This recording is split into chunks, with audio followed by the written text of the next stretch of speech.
What's going on, everybody? And welcome back to the Classic Championship Series. We're here today for the Lock In Tournament semifinals as Horizon Gaming takes on Zeal Blue in this best of one matchup. My name is Ryan. I'm joined by Elsa, the Queen. Elsa, you ready for today?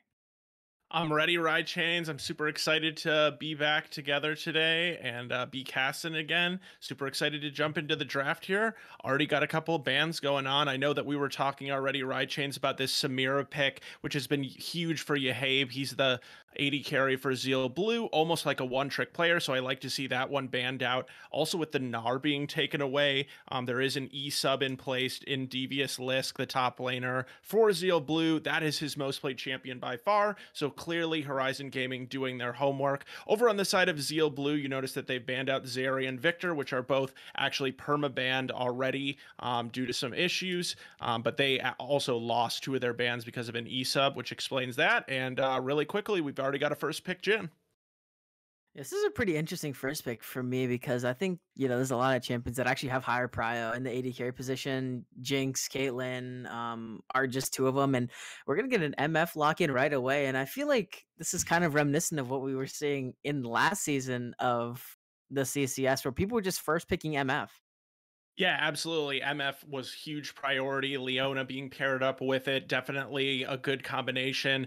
Being able to layer that bullet time as well with the Leona ultimate. I think with the Jhin first pick here, as I mentioned already, Yahabe from Zeal Blue, he's mostly a Samira one trick. The only other thing that he really has games on his account is Jhin. That's the only other champion he played yesterday as well. So I think it's more of a situational pick from Horizon here, kind of just, wanting to limit the options of really the most standout player on the side of Zeal Blue on the first day of the tournament. But now we got a Trundle jungle going to come through as well. And that's another interesting one for me too, Ride Chains, because Trundle definitely still a strong jungler, but not something that we saw a lot yesterday in the tournament. So popping up in priority a little bit here.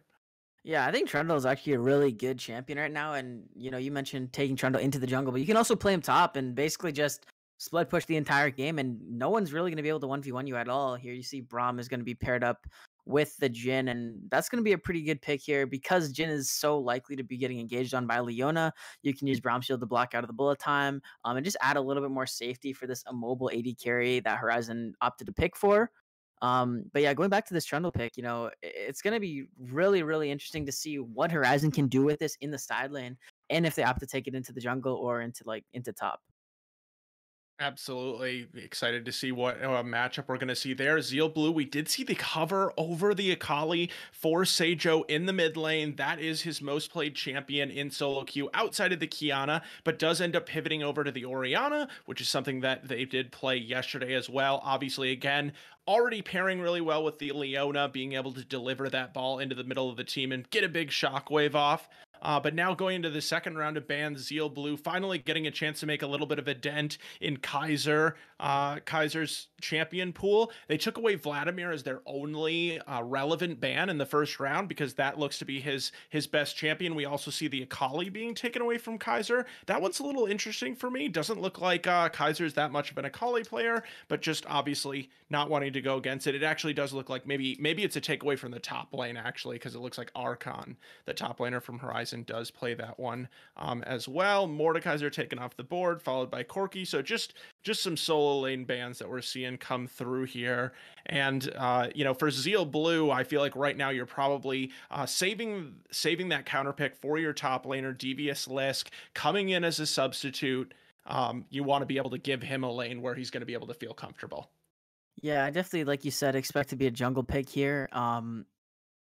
And there's still a lot of good junglers on the table, right? I mean, Lee Sin, Jarvan, like we're seeing here, the Jarvan hover. Kayn is also really good. Diana is going to pair super well if you play into this, if you opt to pick Diana for Zeal Blue. You just have so much combo potential. Yeah. Hecarim as well. And looks like Hecarim is going to be the lock-in, but you can already see now, even with the first three picks of the Zeal Blue composition, how they want to play for the team fight. Yeah, and I love the Hecarim pickup here. That was actually just something that I was going to shout out in addition to the other champions that you named, just because Luns Buns did have a really good performance on Hecarim when he chose to bring it out yesterday. I also know that right now Hecarim, just really strong champion when you build the Hextech Chem Tank, getting that additional speed. And it looks like for Horizon Gaming, they are going to be blind picking the Gwen here. That's something that Archon is very, very familiar with, so not surprising to see him pick that one up. Pretty safe matchup, all things considered, with the mobility that Gwen is able to bring. So that means we will see Trundle go into the jungle. Although I guess technically it could still be a flex. Gwen jungle is not out of the question, but right now we're probably going to see what Horizon wants to take into the mid lane against this Orianna, and it looks like it is going to be the Diana rather than being in the jungle like you had called out, Ride Chains. It's going to end up in the mid lane. This is yeah, it's a pretty interesting pick here because I know Diana is pretty bad for the Orianna in that matchup. So once Diana hits 6, basically she's just gonna run over Orianna completely. So that's very interesting there that that was left up. And yeah, I mean we talked about sort of the flex potential of this Trundle and Gwen jungle top uh assignments, but we actually played Gwen jungle last week. Um, we played against Nameless Masters, and we played Gwen Jungle, but Malphite, the final pick for Zeal Blue. Um, I don't. I mean, I guess we're Hmm. just full specking into the team fight composition, but that's not a good matchup into either Trundle or Gwen. Yeah, I absolutely agree, Ride Chains. And I actually liked when they were hovering the Mundo there. Mundo, obviously another tank, which can kind of be susceptible to a champion like Gwen, who loves to be that kind of play that tank shredding role. But with that said, they go with the Malphite instead, very vulnerable to not only the Gwen, but also the Trundle as well, because Trundle's ultimate, the Subjugate, just really devastating for Malphite, who's obviously going to want to stack that armor. So a little bit of a questionable pick. Like you said, Ride Chain's very much leaning into kind of this ball delivery system sort of composition. But at a certain point, my opinion with Orianna is how many ball delivery kind of champions do you actually need? You've already got the Hecarim, you've already gotten the Leona, and I just wonder if it's worth sacrificing the lane matchup and kind of the eventual outscaling potential that this Gwen and this Trundle do bring against the Malphite just to be able to bring it out. But obviously, that's gonna completely depend on how well Seijo and Devious Lisk are able to, work together and get those wombo combos off. Yeah, and so we've already talked about the Zeal Blue composition where they're full specking into team fight, right? We want to just 5v5 death ball, and just run you down. But then, on the other side of it, you have Horizon who is, kind of looking for more of a split push comp, right? You have Gwen and Jin. I mean, Gwen and Trundle, who can both side lane very, very effectively. And if they're given any sort of lead at all, you're going to need at least 2 people to take them down. It's so hard to beat Trundle in a 1v1, and I don't know if anyone on Zeal Blue can even do that. Yeah, I don't know that they can, and I like, even just to go further on the scaling, Diana, obviously another champion that scales incredibly well. Yes, something like an Orianna scales right alongside it, but what you have to keep in mind when you're thinking about Diana against Orianna is, will the Orianna actually ever get a chance to get any of her damage off? I think the answer is, if the Diana is played correctly, the answer is likely no. And as we are now looking at the draft that's happening, or at least on our screen, we're looking for the draft that's happening in the client. We do see a confirmation that Gwen's going into the top lane, Trundle in the jungle, and Diana into the mid lane. So it is pretty much what we expected with all of that going on there. Yeah, and I think it's good. I think it's a good choice. Obviously, it's going to be more effective for Gwen to be in the top lane against the Malphite because Malphite naturally has to stack armor. And Gwen does ability power, so she's going to do magic damage. So the armor for that Malphite builds is going to be essentially useless, and it basically just allows Trundle to just farm up, gank the lanes, and Trundle's a better ganker anyway. There's more CC there. You have the pillar with the slow, and you have the W, so he can speed up and run at you. So I definitely like this alternative better. That alternative being putting Gwen in the top lane and Trundle in the jungle. Yeah, totally agreed. And, we got to mention it. The jungler for Horizon is Sultan, absolute legend of the CCS, getting beaten by Huffzone after he had so much to say. But he's back, backed on a new team, new identity, not playing top lane anymore. Maybe that was the issue. So I'm excited to see what he'll be able to do with this team. I think the onus will be on Sultan in this game to make sure that his teams are able to get ahead, his lanes are able to get ahead. Specifically, I'd like to see him sit around the mid lane around Kaiser on this Diana, just enabling Kaiser to be able to go aggressive all the way as early as level 2 to 3, because the Diana should have that edge in the matchup early on against the Orianna, like you had already mentioned. Yeah, Diana's definitely gonna have the advantage there, and I'm gonna agree with you here. I think it's gonna be very, very important to see what Sultan can actually do in this game.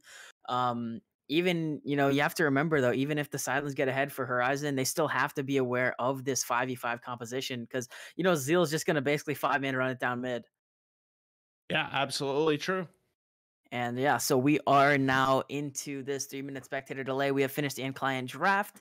So with that being said, we're going to take a short break and we'll be back soon onto the Rift for this best of one between Horizon Gaming and Zeal Blue. It's the semifinals. It's time, and don't go anywhere.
And we are back onto the Rift for the one and only game between Horizon Gaming and Zeal Blue. For Zeal Blue on the red side, Devious Lisk on Malphite in the top lane, Lunz Buns on Hecarim in the jungle, Say Joe on Oriana in the mid lane, and Yahabe and Banana Bread rounding out the bottom lane with MF and Leona. And on the blue side, we do have Horizon, if I can get this out before the teams meet, because we got this invade going on. But we got Archon in the top lane, playing the Gwen, Sultan in the jungle on Trundle. We got Kaiser playing the Diana, and then we got Scomps and Bravo taking the Jhin as well as the Braum, as the invade seems to fizzle out. So I didn't actually have to worry about that. But nice idea there when you got the Braum level 1. Yeah, a little bit of a 5-man invade in the top lane for Horizon there.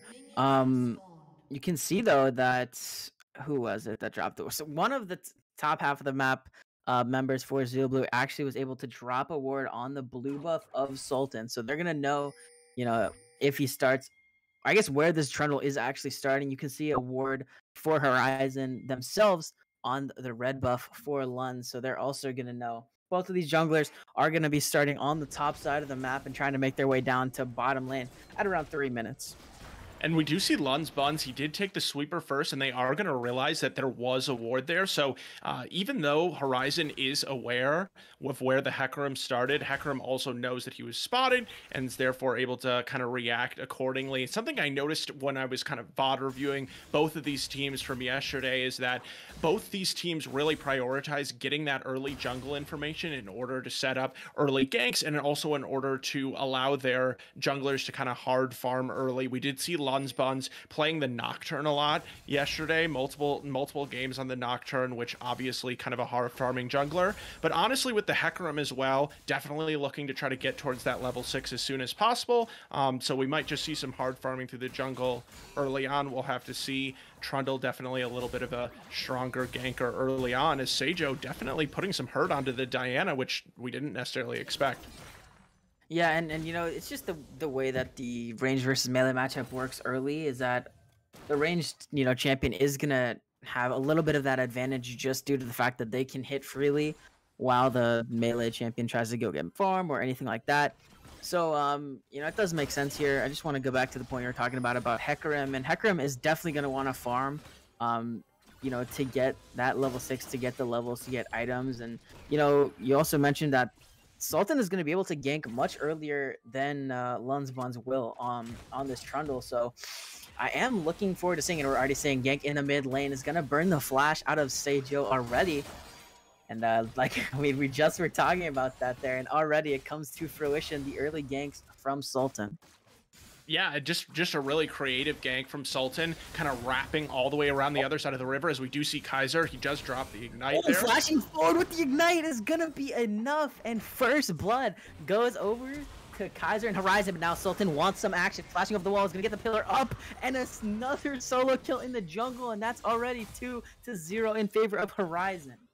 And Chains, I think that was a blind flash over the wall. I mean, obviously he knew that he must be doing the Gromp, but I'm trying to look for wards over on that side for Horizon, and it looks like, obviously Sultan knew he was there, but he just having the confidence to just flash over the wall, know that you're much stronger in the 1v1 early on, and getting that solo kill is just absolutely massive. Also able to return down to clear out his Krugs, as well as the Raptors, and he got one of the Scuttle Crabs. So this is really just Sultan running the early game, which is one of the win conditions that we outlined for the side of Horizon, who we did favor to win this matchup for sure. But going back to that fight in the mid lane, Kaiser just really knowing his damage well, dropping the Ignite, and then just having that confidence also to flash forward, finishing off the kill. And that's just really troubling if you're Seijo in the mid lane, because you don't have your flash, and it's not going to be up for a long time, and this Diana is just going to be able to jump in every single time, especially if Lunz Buns is spotted on the map by Horizon. Yeah, definitely. And I want to mention here, Banana Bread on this early roam into the top lane. And this could be trouble for Archon. No mana on either of these top laners, but the flashes are available, and we're going to see some action coming through. Does Archon have what it takes to step away? Ignite's going to take down already, but a flash away from the Zenith Blade will give Archon safety for now. Going to have to reset And the wave looks pretty good actually for Devious in the top lane. I think it should just be able to freeze there and be in full control. Yeah, and I would say even though they didn't get the kill, I think that's actually a pretty big win here for Zeal Blue with Banana Bread going up, especially since we noticed that down in the bot lane, MF really didn't miss out on anything at all. No turret plating taken for the side of Horizon. We know Jhin isn't a very fast turret clearing champion anyway, and they actually were, the bot lane for Horizon actually recalled during that time, so just weren't able to punish MF despite the fact that Leona wasn't there. And so that creative kind of gank pathing by a support is something that can make all the difference in these sort of games, especially for the Malphite, who was definitely put in a bad spot here. Getting the flash and the TP off Archon is going to be really helpful for him in this lane. Definitely going to buy some time there and just allow Malphite to scale up a little bit more. You don't want to wait too long, though, because this Gwen is going to turn into a beast once, you know, she's able to pick up the first couple items. And both junglers now on this bottom side of the map. The first dragon of the game has spawned and is a Cloud Dragon. It's also a 1,000 gold lead, and this 1,000 gold lead was from back at 4 minutes. So it's a pretty early and heavy gold lead in favor of Horizon for the time being. Yeah, and I like that, you know, we talked about during the Champion Select how if you're Horizon, you can really never let your guard down in this game until it's over because of the strength that a team fighting kind of wombo combo composition like the one that Zeal has drafted brings to the table. So with Sultan grabbing the dragon early on, that just provides a little bit more scaling potential for Horizon to be able to compete with that later in the game. Also, just again, Trundle, this really strong early game jungler who doesn't have any problem taking the dragon with a little bit of help from his bot lane. So nice move there. So we see a little fighting down here bot. Oh, in the mid lane as we go. Lunz is going in. Moonfall's going to land on the 2, and so much damage from Kaiser, and Seijo is just going to pop. Now it's Lunz, Buns, and Kaiser in the 1v1, and we'll see who has what it takes, the moon or the horse. Lunz, Buns misses the Q away, and the level up from Kaiser will keep Diana alive for the time being, but one more auto on both of these champions would be enough to take it. And both of them are just going to be able to walk out with their lives hanging. Yeah, and I mean, I don't necessarily have anything wrong with the gank to begin with from Lunsbuns, but as it looks like DB is getting, both top laners getting a little low, but Seijo needs to be backing off in that situation. I feel like that gank is meant to be a bailout, but now we're going to see a fight in the bot lane.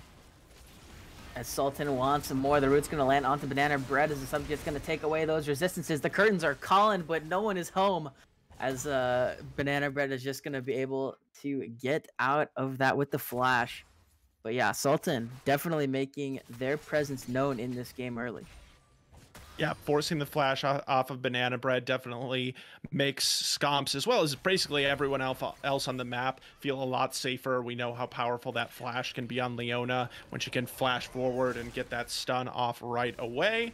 So just really intelligent gank pathing. And you'll notice that despite the fact that, you know, Sultan has spent a good amount of time ganking these lanes, he still has the farm advantage as well. So just getting absolutely everything that he wants, picking up that Tiamat so that he's able to clear the waves extremely quickly.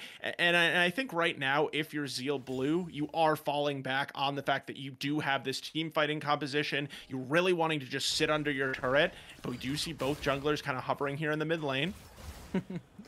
They're both just gonna poke their heads over here, say hi to their, you know, counterparts, and looks like nothing too much is gonna happen here. Sultan is gonna help Kaiser get this push in so that the Diana can back. Actually, not even back. Just looks like roam up into the topside jungle. Jaheba's had enough, but has decided to return. And I guess this is just gonna be some control over this topside river, and then potentially a Herald here. As you can see, Bravo has also walked up to this play, so. Yeah, I think Blunt on the bottom side. Yeah, it's gonna be a free Herald. Yeah, getting the Herald is also really big here. Oh, as it looks like Kaiser Joe is in trouble again, flashing over the wall. As Bravo's gonna flash forward to follow it up with a Q and an auto, and it's gonna punch Joe in the back of the head and take him down. Yeah, and Seijo is still going to be dead for about 10 seconds, but he does have the teleport available, and the Rift Herald isn't quite dead yet. So there are some pings going down. Not sure if they're going to drop it, but it looks like Lunsbuns might be looking. So here we go. Glacial Fish is going to find the knockups. The Zenith Blade goes a bit wide, and now, oh no, Yahaba's just AFK'd. But into the mid lane we go. Here's Lun's Buns. Onslaughts into 3, and we'll just fall down as Kaiser goes on a killing spree, and we are going to get a pause. Classic. It wouldn't be an Elsa and Raichain's cast if we didn't get a nice pause in, right? Absolutely, yeah. And, you know, this is, I mean, if you're Horizon right now, you're feeling very, very good about your situation in this game right now. You're up 3.3k gold. It's 10 minutes into the game. All your lanes have a CS lead. And, you know, it comes to a point where if you get far enough ahead, you know, yeah, there's always the chance that this team fight comp, you can just get like 5-man ulted by everyone and just end up losing the game completely. But it becomes a lot harder when you're this far ahead early. Yeah, and I think to speak to that as well, this Horizon composition is built really, really. It's going to do a really good job of forcing Zeal Blue to split up, sending champions like Gwen and Diana over into those side lanes, especially once these outer turrets fall. That is where these champions absolutely thrive. And who's going to answer them, right? You know, like Diana is never going to be able to, or Orianna is never going to be able to hold against the Diana. And eventually it's going to be the same thing in the top lane here. We already see Archon, even though, you know, these trades are close. Going back in with the ultimate, and now Archon could be in trouble. Snips are not enough, and Devious there gonna find a solo kill for Zeal Blue, and that's gonna put them on the board. Yeah, so definitely a little bit of the caster curse, as I was just about to say that Malphite would not be able to compete with Gwen in the side lane. But, you know, obviously Gwen's still waiting to pick up some of those items to make her truly dangerous. But got to give it to Devious List coming in here as an E-sub for Zeal Blue. And, you know, getting that solo kill is a pretty big deal.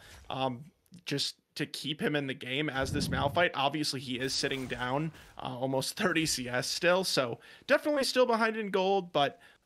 I guess you gotta just take what you can get at this point for Zeal Blue. This next dragon spawning in 15 seconds, and Banana Bread is already aggressed on by Kaiser. That's gonna take down the soul, so it's gonna find the stun onto 1, but Kaiser does not care, just dashing into the team. Devious now here to back up the support. No unstoppable force yet, but look at Yahab on the side. Going back in, as Kaiser's gonna find 1 into the backline we go here, as the curtains are gonna get called again. And this is so much damage. Devious cannot do anything. You're not tanky enough yet. And a triple kill comes through for Kaiser, and that's gonna be the second dragon of the game going over to Horizon.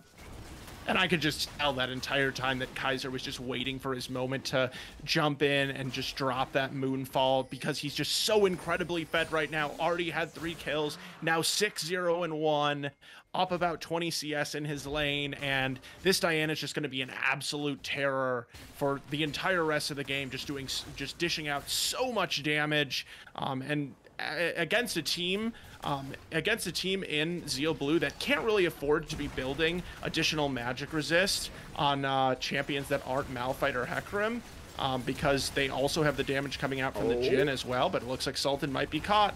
Sultan goes down as the Herald spawn into this bottom lane. The tower not going to fall yet.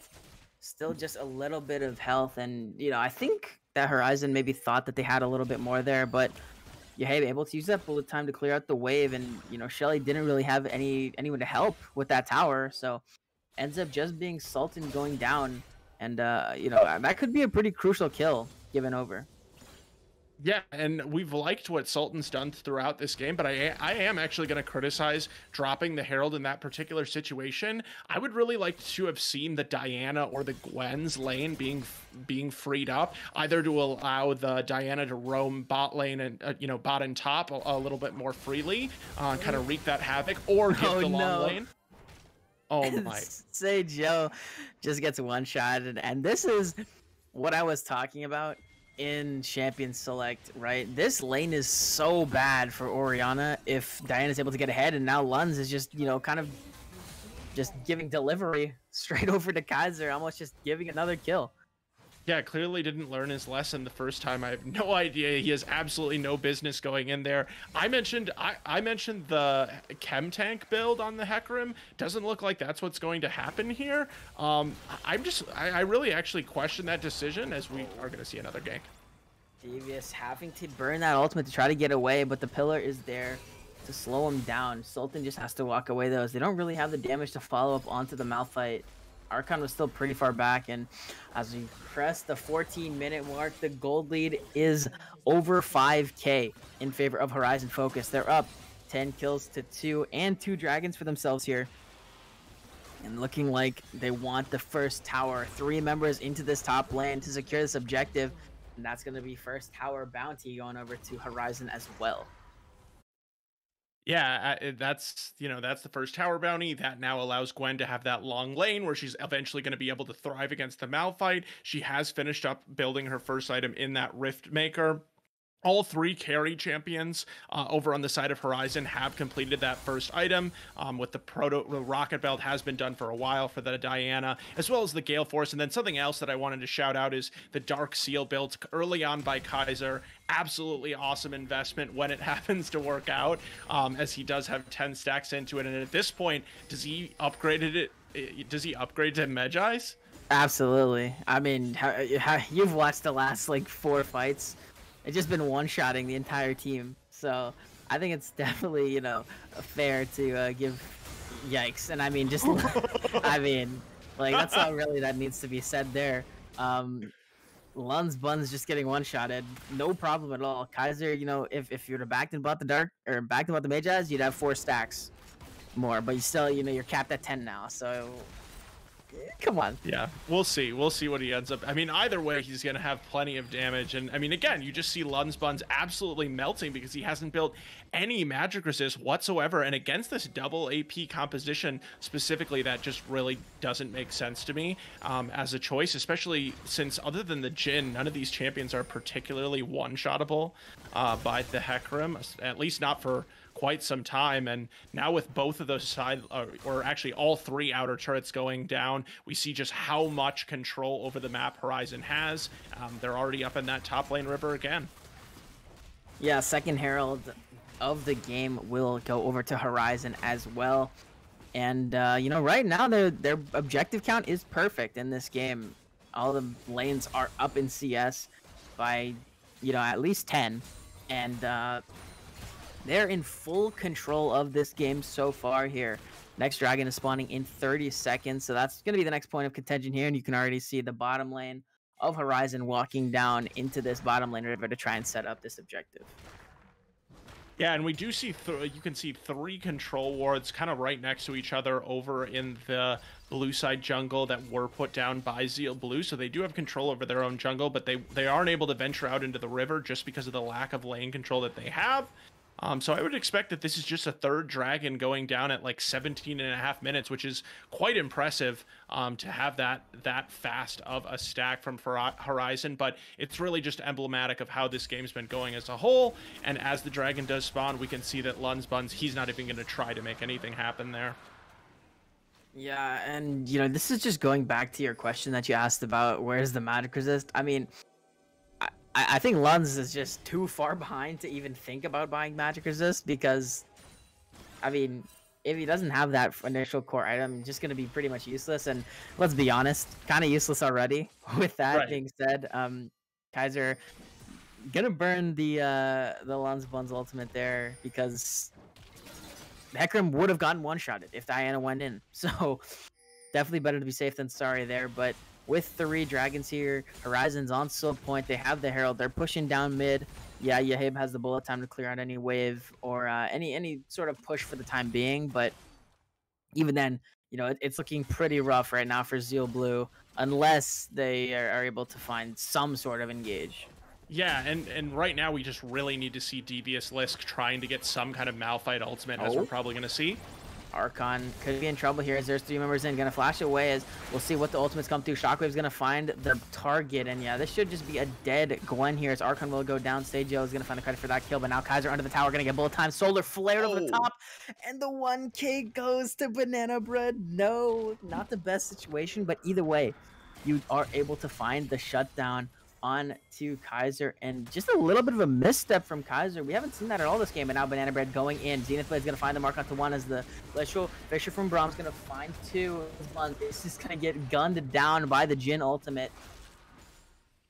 And traded 1 kill back here, and now the Herald spawning in this mid lane, gonna secure this inner tower in mid for Horizon, looking to get that charge as well Yeah, onto that Malphite inhibitor tower, does yeah. have ult. Malphite does have ult available, but there's no shockwave available, so they don't have that combination. Ultimates are also down for MF as well as Leona, so that's just 2 turrets going down. And I mean, you know, in terms of that engage that we just saw, Lunsbuns earlier on was forced to use his ult on Hecarim, very long cooldown early on into the game.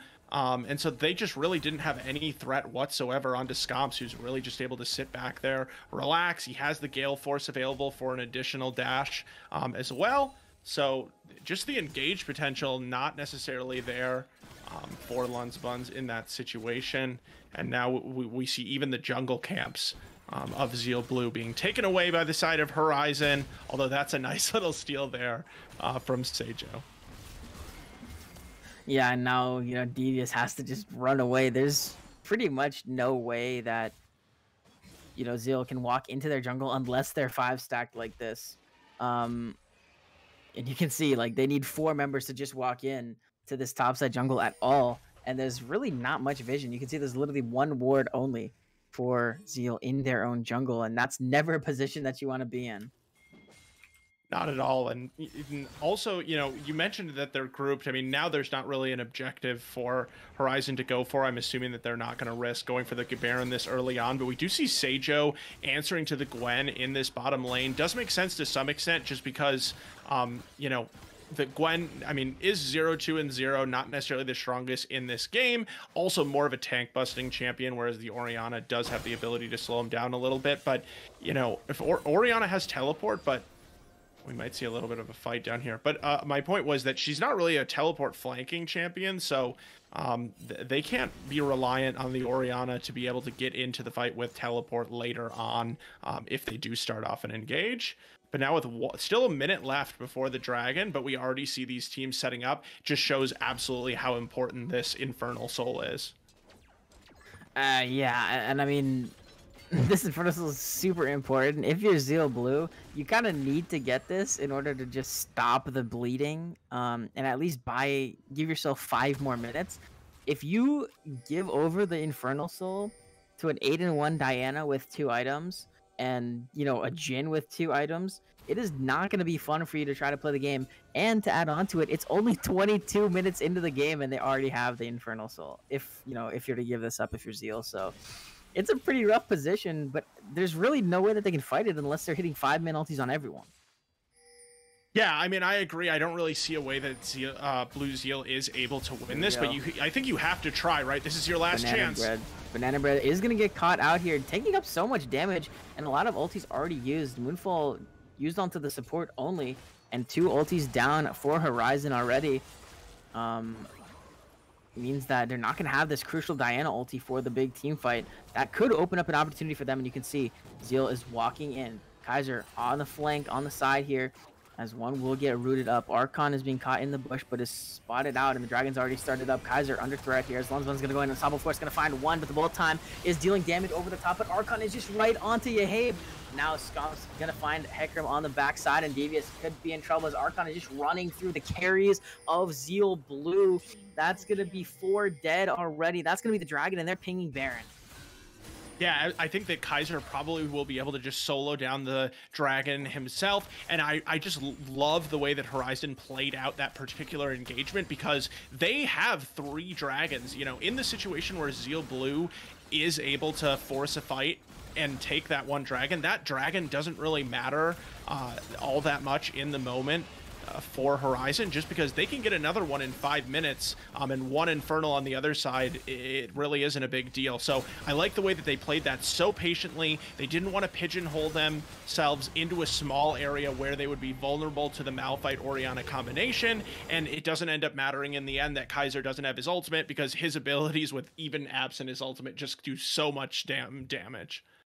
Yeah, and I do want to highlight on the back there, Archon was able to just dive into the back line, and Yahabe was just sitting there ulting. I don't know what happened, but just sat in the ulti, and Archon was just free hitting away and you know, snipping.